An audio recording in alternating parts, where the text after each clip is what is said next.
Det behøver sikkert være en fordel nu. Ikke særlig god start til Nicki Pedersen. Det er Bishop Jagus.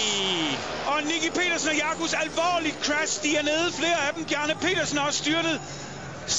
Heatet er selvfølgelig stoppet. Et alvorligt styrt.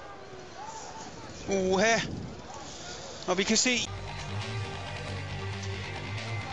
Her ser vi Jagus i den blå hjelmfarve. Han lavede starten, og der stejler Nicki Pedersen.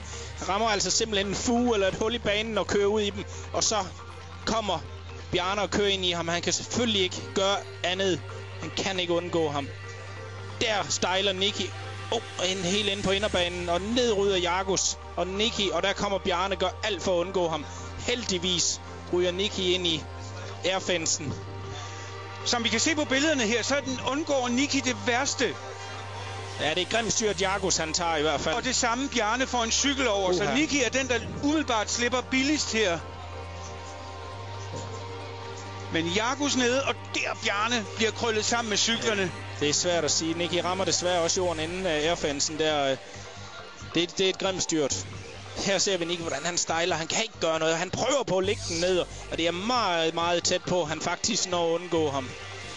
Men vi må jo så desværre erkende, at udelukkelsen